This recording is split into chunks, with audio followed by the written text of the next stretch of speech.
tous concernés. Aya continua bilanga balance, mosusu masamu. Aya continua bilanga balance, mosusu masamu. Aïe ayate kona isoyanga, solitaire akomoluna yaye. Aïe ayate kona isoyanga, koikola lisusu la bianga ye. Aya yo mola ibalanga mo bebisi, katana kia akosongela mbeba. Afrika ayebelio, kona ulomana kongina yo. Mopaya ayakina mayele maye, namakolo maye, ayate bapa basa, bakoko bakomina o, abapaya, kana esika, elangana biso ezwa kokono.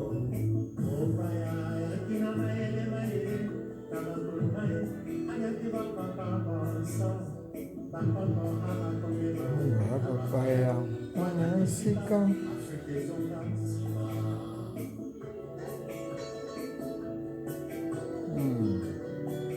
Ce qui vous effraie, c'est le meilleur moyen de tuer la peur. L'homme se découvre quand il se mesure devant l'obstacle. Si Dieu est pour nous, qui sera contre nous?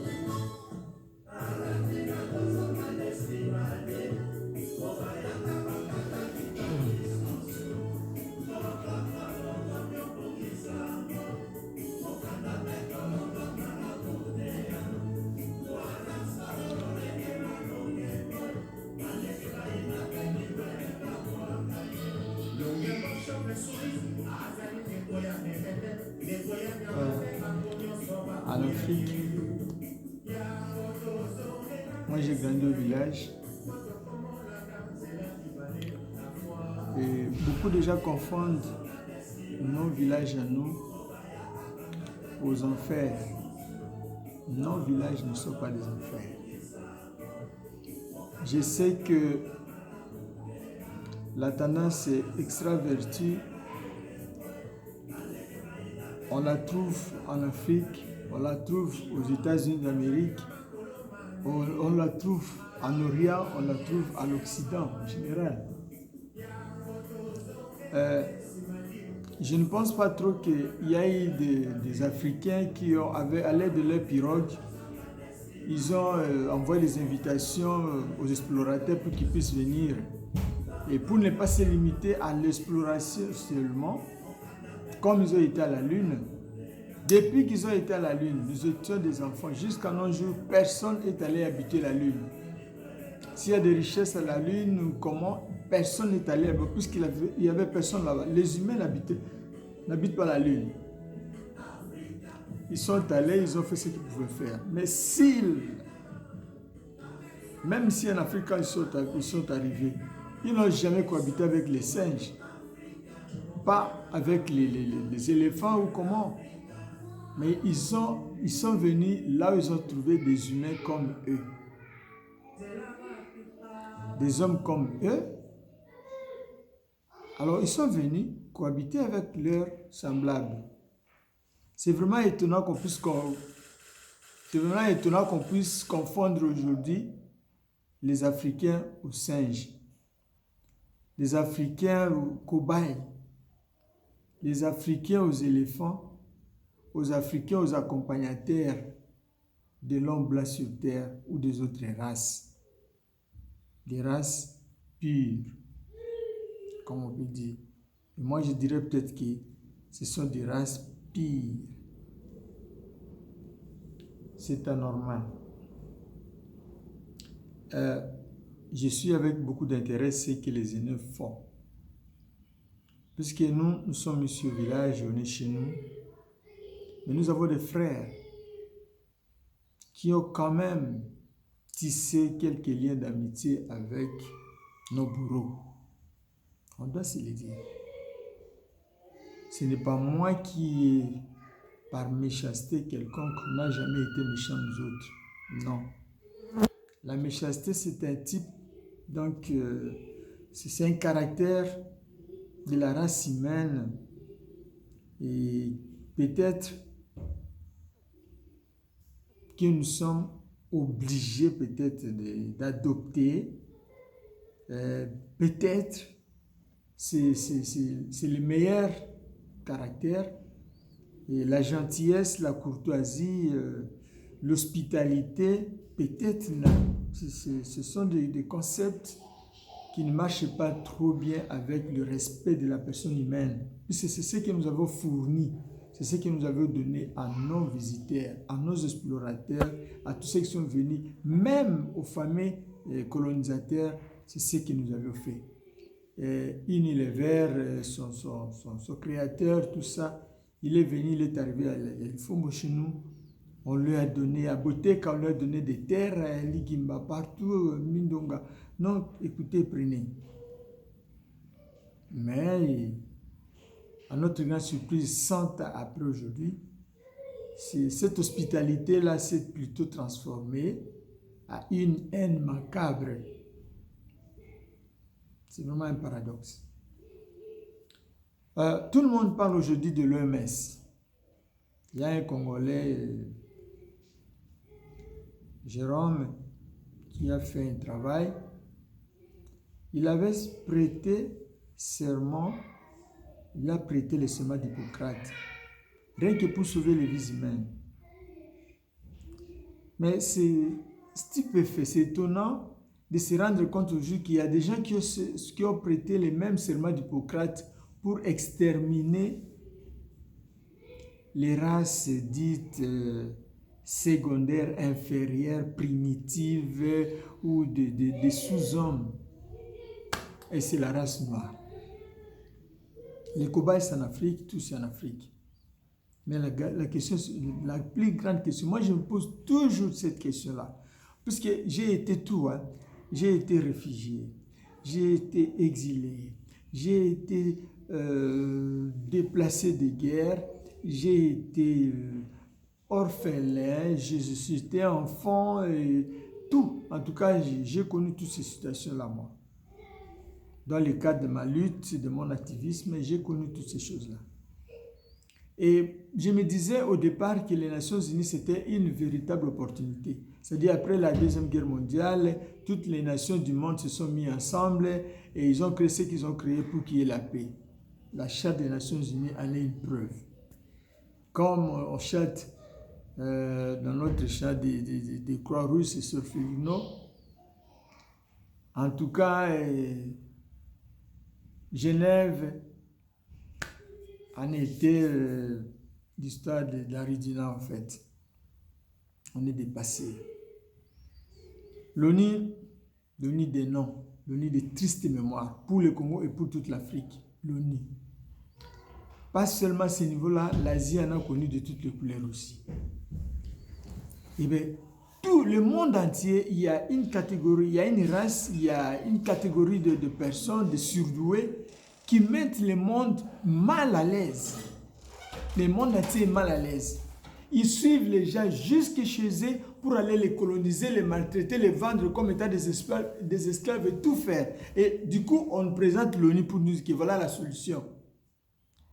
Nous nous sommes battus, tirailleurs. Quand on parle de tirailleurs sénégalais, il y a eu des Congolais, tout le monde. Nous sommes allés nous battre contre les ennemis qu'on ne maîtrisait pas. Coup de chapeau à Ali Mohamed, il avait dit non pour aller au Vietnam. Il a dit, mais moi je vais me battre contre les Vietnamiens. Qu'est-ce que les Vietnamiens ont fait du mal contre moi, l'homme noir, par rapport à ce que nos bourreaux ne cessent de faire tous les jours ici. Et moi je vais aller me battre contre les ennemis des bourreaux. Au nom de quoi? Là je suis un esclave, je ne pars pas. Il a fait la prison, mais il est finalement sorti. Franchement, nous en avons assez. Ça commence à devenir fatigant. L'ONU, Organisation des Nations Unies, Charte des Nations Unies. Quelle escroquerie, quelle fourberie. Donc c'était une manière douce de s'accaparer le monde. C'était une manière douce de coloniser l'humanité tout entière. Franchement, il n'y a que ça. Et c'est que le droit de veto, ce sont les véritables dirigeants. Après Dieu sur terre, ce sont les gens qui ont le droit de veto, les soi-disant grandes puissances.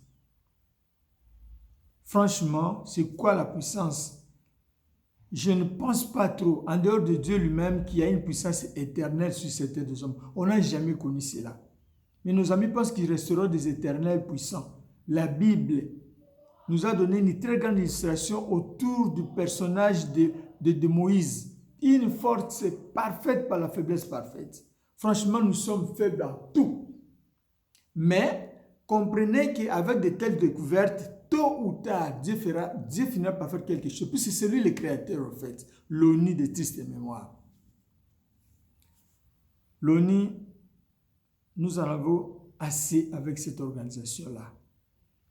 Maintenant, nous comprenons facilement que l'ONU de l'autre temps, l'illusion qu'on avait sur l'ONU, on n'en a plus. Et donc, la souffrance nous a formés au fait.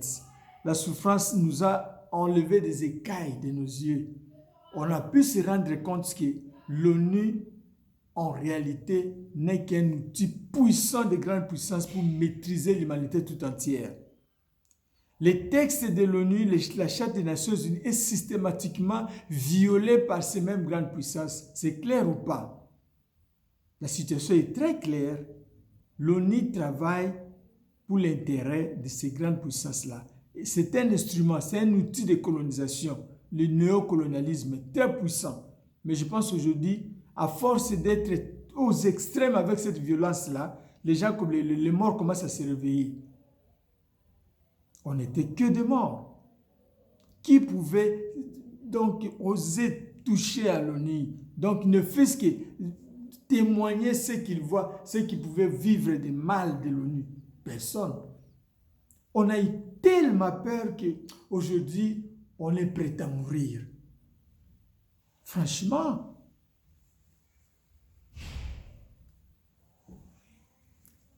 Nous avons des tristes témoignages. Quand je parle de l'ONU, des tristes mémoires, ce n'est pas par manque de mots. J'ai bien pesé mes mots. Moi-même, je me suis retrouvé réfugié. Réfugié au Congo-Brazzaville, nous en avons eu de toutes les couleurs. J'ai parlé des histoires de fiches épidémiologiques. Je travaille comme secrétaire comité de déplacés. Je travaille avec les HR en Djondo, Congo-Brazzaville. Il y avait des réfugiés rwandais, centrafricains et congolais. Nous étions des réfugiés congolais de la RDC au Congo-Brazzaville en Djondo, sur la rivière Ubangi. Donc, on pouvait bien, nos chefs hiérarchiques, ceux qui étaient là, c'est les médecins qui s'occupaient du secteur de la santé et consort protection, pouvaient comme ça prophétiser des maladies qui devaient arriver dans le camp de réfugiés. Comment? Non, ces maladies ne sont pas ici. Non, écoutez, ne vous en faites pas. Une semaine, 2 semaines après, l'épidémie est là. Nous n'avons jamais connu de méningite ici, quand vous parlez avec les chefs de village. À l'époque, c'était Préco, Babou et tout ça. Un Préco de village là-bas. On n'a jamais connu cette maladie ici chez nous, mon fils. Bon, on ne sait pas, elle est là. La méningite est là. Toutes sortes de maladies, même le choléra. Et les réfugiés qui fouillaient la mort chez eux, déracinés sous pression de crépitements, des balles, des obus, toutes sortes de bombardements, ils se sont retrouvés au Congo-Brazzaville. C'est là encore où la mort les a récupérés, les a rattrapés. De toutes les couleurs, toutes sortes d'épidémies. Et des gens qui pouvaient passer nuit juste sous des bâches avec des griffes UNICEF à chair. Vraiment comme je l'ai vu dans un film de mon ami Renzo Martins. Donc des marques. Nous, quand nous vendons nos histoires, vous achetez des histoires à Mugalo, vous achetez à Basoko, vous achetez ailleurs, tout ça. Ceux qui sortent de Bandundu, ceux qui viennent de Matadi pour arriver à Kinshasa, au marché, il y a toujours des marques. Moi, Jean-François, je peux mettre sur tous mes sacs JF. Les gens savent que là, c'est la marchandise de Jean-François. Donc, c'est comme ça que vous arrivez dans un cas de réfugié. Vous trouvez quelque part, il y a des bâches avec des griffes. OMS, griffes, HR, griffes, UNICEF. C'est-à-dire les marchandises de l'UNICEF sont là. C'est clair ou pas? Oui, c'est clair. La souffrance, la terreur commence à nous enlever des écailles de nos yeux. S'il vous plaît. Et donc, ceux qui ont fui la mort là-bas, ils arrivent ici. Mais ici, les gens vont passer nuit comme ça. Ils n'ont pas de maison, il n'y a rien de spécial, de pluie, tout ça. Ils meurent l'un après l'autre, l'un après l'autre, l'un après l'autre. Jamais le statut de réfugié, même 10 ans après. On ne donne pas de choses sérieuses aux réfugiés. 48 000 réfugiés en Djoundou. Que les gens puissent aller à Lukole là partout vérifier. 2098, 99, 2000, 2001. 48 000 réfugiés. Les Médecins Sans Frontières et l'IRC se sont organisés, ils ont gagné le marché. Donc, les Médecins Sans Frontières a gagné le marché pour soigner les réfugiés. 48 000 personnes réfugiées pour soigner les Médecins Sans Frontières ont recruté juste 6 infirmiers pendant qu'il y avait une pluie. Ceux qui ont fait la guerre en Bandaka, partout, Mobenzen, Mingolomba, Manga, Cessé, partout là-bas. Plus de 1000. Mais j'ai posé la question au chef de mission, j'ai dit, Madame Dominique, 6 infirmiers pour soigner 48 heures sur 48 heures, 48 000 personnes, 24 heures sur 24 heures, 48 000 personnes. Quel paradoxe. Vous le faites comment? Les Médecins Sans Frontières n'ont pas assez d'argent pour engager tout le monde. Un jour, en tout cas, il y a eu un Rwandais, un réfugié rwandais, on l'a mené à l'hôpital depuis 4 heures du matin pour avoir les jetons et se faire soigner. Il est arrivé là-bas, les infirmiers sont arrivés, les jetons que lui il avait jusqu'à 22 heures. L'homme a succombé, il est mort. Et lorsque les agents humanitaires, HR et Médecins Sans Frontières sont venus pour faire le constat de ces décès-là, les réfugiés rwandais se sont fâchés, on l'a tué. Il s'appelait Philippe le Messie. Ils se sont révoltés.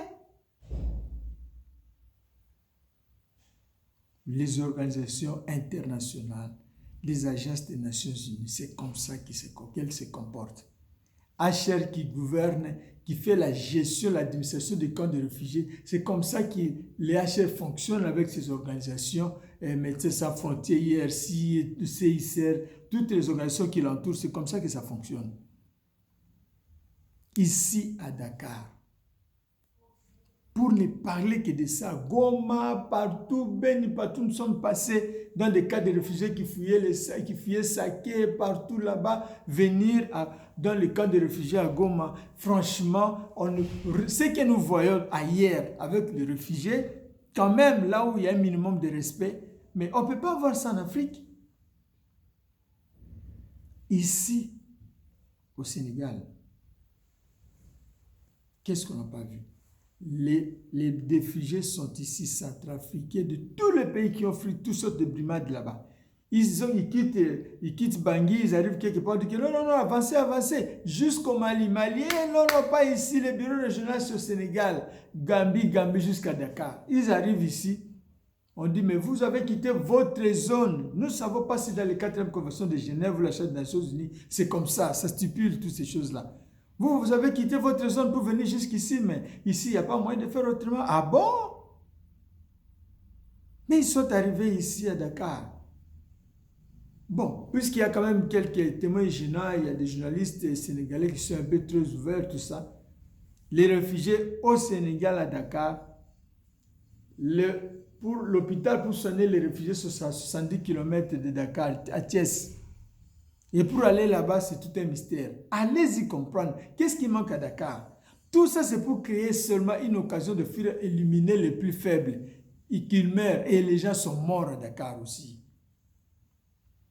Donc, on organise des journées mondiales des réfugiés. C'est une grande fête. C'est juste pour que ces gens-là, les grands maîtres, ceux qui travaillent avec les HR, puissent venir organiser leur défilé de mode avec leur jeep qui coûte si c'est combien, 100 000 ou comment. C'est ça, ce sont là les mystères des agences des Nations Unies au monde.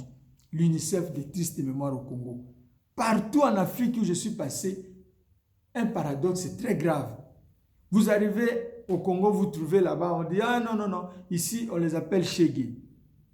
Vous arrivez ici à Dakar, on dit, oh non, mais ici, ce sont des talibés. Au Congo même, chez Kinshasa, vers Goma, là-bas, on s'appelle Maïbobo. Donc, partout, toutes les rues africaines sont pleines d'enfants de la rue. C'est un phénomène qui n'existait pas. Alors, c'est quoi le rôle de l'UNICEF? Lorsqu'on parle de protection de l'enfant, c'est pour que les enfants deviennent de plus en plus nombreux dans des rues africaines. Mais qu'est-ce qu'on fait? Que fait l'UNICEF pour ces enfants-là? Vraiment 1 sur 1 million d'assistance. Sur 1 million d'enfants, un enfant qui peut prétendre, moi je jouis de l'aide de l'UNICEF, c'est un seul. Pendant qu'avant l'existence de ce système-là, les enfants étaient chez leurs parents, ils vivaient bien chez leurs parents. C'est quoi ça, l'ONU? Les enfants des réfugiés ne sont pas assistés. Dans tous les cas des réfugiés d'Afrique, en tout cas les enfants des réfugiés sont juste dans une chasse gardée pour qu'ils puissent mourir avec les épidémies un après l'autre. C'est comme ça, la malnutrition est sévère partout. On fait juste des rapports. Ils sont là juste pour faire des rapports. Et lorsqu'on fait des rapports, on ne voit pas les résultats de ces rapports-là. Toutes sortes de publicités dans des radios, dans les télévisions. Les agences des Nations Unies. Pour nous, les Africains, ce sont des armes à destruction massive contre les Africains, ces agences-là. Mais ce sont des agences intouchables. À quelques centimètres de la mort, c'est la fin du monde pour l'Afrique, à l'aide du virus de corona. Aujourd'hui, la vérité est toute nue par rapport à l'OMS. L'OMS. On peut vous parler de l'ONU-SIDA. Qu'est-ce que fait l'ONU-SIDA sur le terrain? Rien de spécial. Plus l'ONU-SIDA est là, plus la pandémie de SIDA fait rage. Il va encore créer l'ONU-COVID-19. Et ça sera alors la voie autorisée pour massacrer les Africains à l'aide de COVID-19. Ils vont bien créer ça. Les pactes relatifs aux droits de l'enfant, ok. Ça vient juste pour créer des divisions au sein de la cellule des bases d'une société. C'est la famille. Mais lorsqu'on sème cette cacophonie-là, cette division-là, c'est avoir la maîtrise de la société, comme on a la maîtrise de la plus petite de la matière à partir de la plus petite particule qui puisse exister, c'est l'atome. C'est ça le problème. Pour arriver au sommet d'une pyramide, il faut la porte souterraine. Pour maîtriser l'humanité, ils sont allés à l'atome. Ils ont maîtrisé les protons, les neutrons, les noyaux de l'atome. Aujourd'hui, ils marchent sur nous avec toutes sortes de bombes et des armes biologiques ou chimiques, que sais-je encore. Et aujourd'hui, nous avons le Médecins sans frontières. J'ai suivi le grand frère Alpha Blondy. Et l'honorable Zakari Abbas au Congo, les autres, les Africains qui se battent, la génération consciente africaine, ils se battent. On est un jour, un autre jour, on mourra, c'est normal. Alors, le grand frère dit, il faut faire attention avec les Médecins sans frontières. Jérôme a découvert un produit, un remède pour aider ses frères. Aujourd'hui, tout le monde dit, toutes les radios, dans les réseaux sociaux, tout le monde dit, non, non, on veut tuer Jérôme. Mobilisons-nous pour sauver notre frère. Il va bientôt être abattu. Et non, c'est le président Tshisekedi qui l'appelle, qui veut vraiment qu'il rentre avec ça pour sa sécurité. Ah bon? Si vraiment le président Tshisekedi appelle, on doit recourir au président Tshisekedi, qu'il nous dise c'est quoi l'insécurité dans laquelle notre frère Jérôme est exposé. Il est déjà en exil. En exil pourquoi? Il a fui la guerre? Non. Puisqu'il a créé, il a découvert un médicament, un remède puissant contre la malaria. La malaria qui a massacré les enfants africains. Vraiment, vous êtes méchants. Grande puissance, vous êtes extrêmement méchants. Même le diable, Lucifer lui-même pouvait être plus gentil que vous. Vous êtes méchants, vous êtes mauvais. Regardez à vos propres enfants. Regardez un peu à ces enfants-là. Mais nos enfants sont pareils. Ils sont des enfants comme les vôtres. Mais lorsque vous massacrez nos enfants, intelligemment comme ça, malignement comme ça, pensez un peu, regardez si vous pouvez faire ça à vos enfants, à vous. Que devons-nous faire maintenant pour nous protéger? Parce que la légitime défense, quand même, c'est autorisé, n'est-ce pas? Maintenant, pour nous défendre, vous préparez des vaccins pour nous exterminer. Allez-y comprendre.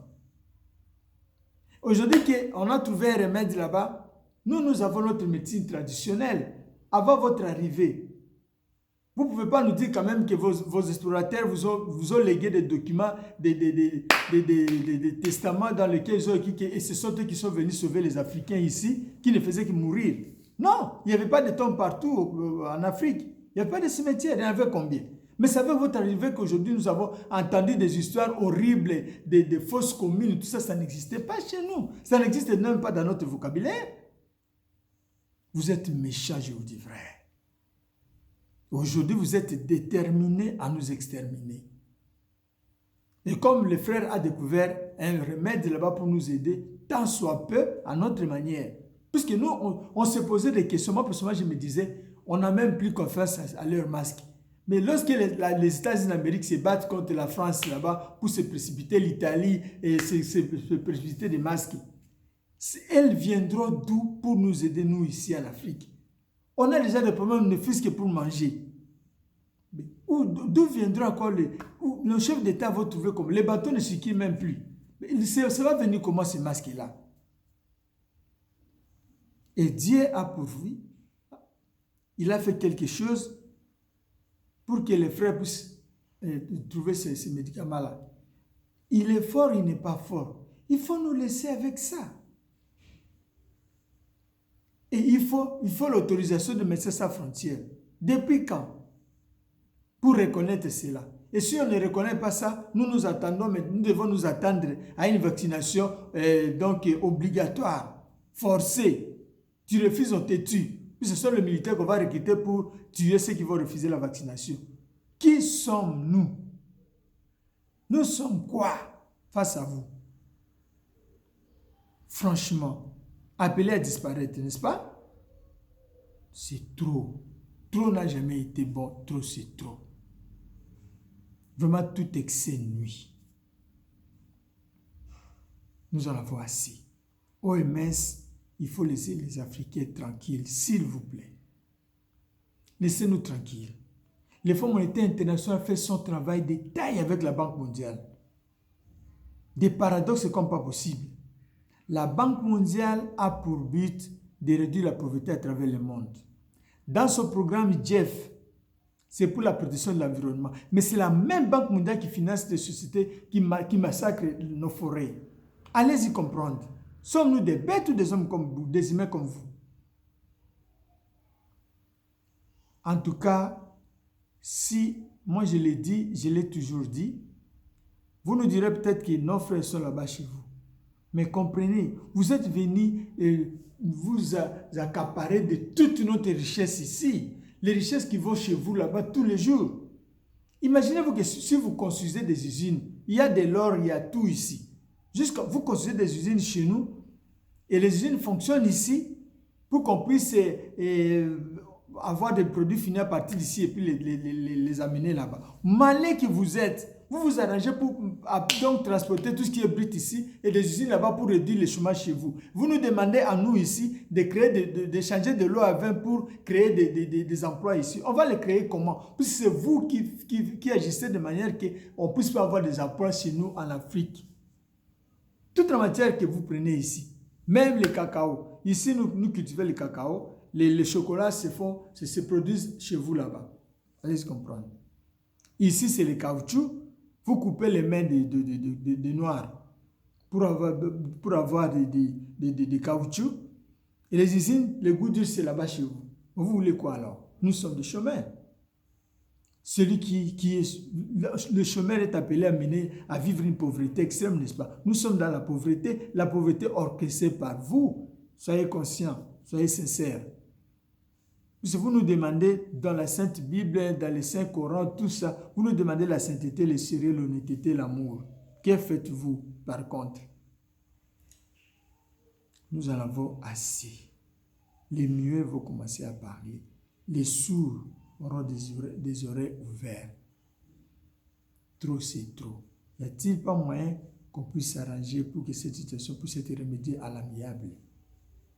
Thomas Sankara, notre frère, le défunt frère que vous avez assassiné, il a dit, une victime qui s'attend au pardon de son maître se trompe largement.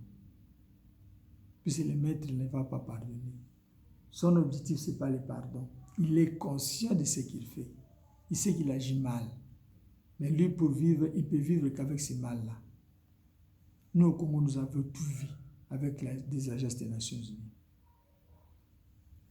La MONUC, la MONUSCO, ça n'a changé que d'appellation, mais en réalité, c'est la même chose. Depuis que la MONUSCO est arrivée au Congo, la plus grande mission des Nations Unies au Congo, des millions et des millions, mais la MONUSCO est incapable de sauver ne fût-ce qu'une seule vie humaine. Incapable. Nous l'avons vécu. On a massacré les gens à Beni en présence des casques bleus. Si on regarde aux résultats que nous avons maintenant, les résultats attendus, l'ONU a atteint, tous ces indicateurs ont été accomplis, réalisés. Une usine de téléphone au Rwanda, une usine de gaz dans le lac Kivu. Kivu, ce n'est pas dans le jargon, dans le dictionnaire des Rwandais, Congolais. Tout le monde sait que, en tout cas, le lac là, c'est un lac de la RDC. Le gaz méthane qui est extrait là-bas, c'est une usine rwandaise qui est implantée là-bas. Ça vient d'où? Ce sont là les résultats. Bilan de femmes violées, plus de 6 millions. Docteur Denis Mukwege en est un témoin, une preuve. Plus de 20 millions de morts, 97 jusqu'à nos jours, à l'Est seulement. Et ceux qui meurent de faim à Kinshasa, partout à l'Ouest. Des guerres, conséquences d'exploitation forestière abusive, changement climatique, tout ça, les conséquences fâchées sur les hommes. On ne compte même pas ça. Voilà le bilan de l'ONU au Congo. C'est un bilan trop lourd. Non-assistance à une personne en danger n'est-elle pas punissable? L'ONU n'est-elle pas punissable? Si l'ONU ne peut pas être punissable, mais les dirigeants pendant ce temps-là, avec ces résultats-là, vous arrivez pour résoudre une situation et les gens sont arrivés au pire. Qu'est-ce qu'il faut faire?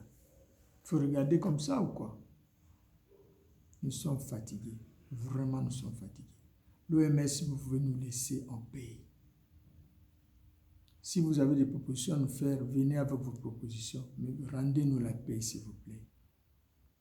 Ne nous tuez surtout pas. Ne tuez pas Jérôme. Laissez-les libres. Il est en exil à Madagascar. Si vous avez des remèdes qui vont venir à paix, on ne refuse pas. Mais ce qui est là, laissons-nous nous débrouiller avec ça d'abord. On est aussi des humains comme vous. Nous sommes des hommes comme vous. Merci beaucoup, cher frère Alpha Blondy. Nous n'avons pas d'oreille pour entendre là où vous avez la possibilité d'entendre. Et quand vous recevez les informations là-bas, vous nous renvoyez ici. Merci beaucoup. Nous essayons de les capitaliser. Nous essayons de travailler pour sauver nos vies. On ne peut rien. En tout cas, légitime défense, c'est un droit inaliénable, je crois. Je crois. Toute l'ONU est là. Mais les gens qui tuent, les dirigeants africains qui tuent leur population, leurs propres frères. Mais ce sont les gens qui sont très bien accueillis. L'ONU reconnaît les chefs d'État qui ont fraudé pendant aux élections ici en Afrique. On voit ces chefs d'État-là, les radios disent que non, il a fraudé, dans un premier temps, juste pour embrouiller les gens. Dans l'autre temps, les gens tombent, un après l'autre. Et vous nous demandez de défendre nos droits. On est là, on s'organise pour défendre les droits de nos frères. On nous tue, vous ne faites rien. Et ceux qui nous tuent, vous les recevez là-bas. Vous déroulez des tapis rouges pour eux. Vous les recevez dans votre tribune. Des chefs d'État génocidaires africains sont accueillis en demi-dieu, en petit roi, dans votre tribune, sur votre tapis rouge. Allez-y comprendre. Êtes-vous ensemble ou pas? Vous êtes les amis de qui et vous êtes les ennemis de qui? Entre les dirigeants africains qui tuent et les Africains qui coupent dans la misère la plus noire à cause de toutes ces dictatures. Vous nous parlez de dictature, n'est-ce pas? Mais pourquoi êtes-vous encore amis aux dictateurs? Mais vous nous encouragez à rester des éternels dictateurs.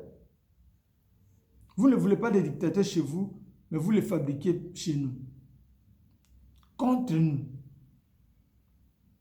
De même que vous ne voulez pas des armes de destruction massive chez nous, et vous fabriquez toutes ces choses-là et nous sommes vos cobayes à vous. Nous sommes fatigués. Vraiment, nous sommes fatigués. Nous sommes fatigués. Peuple africain, réveillez-vous. J'ai commencé par la chanson Longembo de notre frère, Papa Wemba, notre grand frère. Afrique Abolamuka. Africains, réveillez-vous. Paix à l'âme de tous nos héros africains. Paix à l'âme de notre grand frère, vieux Manu Dibango. Il a mené son combat à un expert génie. En tout cas, sans être vu, il avait fait un travail de qualité, un travail de taille. Nous sommes tous le produit de cet homme-là aussi. Il s'est battu pour les indépendances, les semblables indépendances. Et maintenant, pour cette indépendance, il nous a aussi formés, il nous a aidés, il nous a ouvert les yeux aux prodiges de la terre. Nous avons vu, nous avons vécu et nous vivrons. Il est là-bas, dans le retranchement macabre de la méchanceté de l'homme blanc. Il est là-bas, dans des morgues des Occidentaux, qui reposent en paix. Et voilà, Africains, réveillez-vous. En tout cas, l'homme seul est l'artisan de sa civilisation. Nous sommes battus à la guerre mondiale pour que les autres puissent avoir des victoires. Ils sont méchants. Ils refusent des nationalités même à ceux qui se sont battus pour leur pays. Deuxième guerre mondiale, tirailleurs sénégalais et consorts. Tous les Africains sont allés se battre là-bas. À Kinshasa, quand vous arrivez, vous allez trouver Sayo, Gambela, Sosale, victoire que nous avons arrachée à la Deuxième Guerre mondiale chez nous.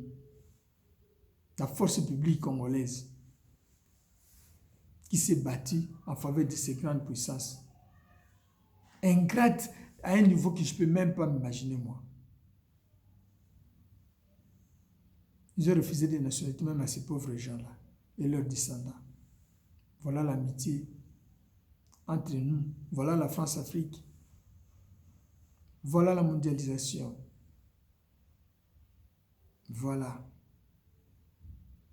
Nous mourrons nuit et jour. Toutes les épidémies chez nous. Les exploitations chez nous. Les sociétés multinationales chez nous. Les terroristes chez nous. Vous connaissez les responsables de ces terroristes ou pas? Nous avons grandi. Vous avez nos frères qui travaillent avec vous là-bas. Trop n'a jamais été bon, trop c'est trop. Vous avez exagéré, c'est pas normal. Fichez-nous la paix, s'il vous plaît. Fichez-nous la paix.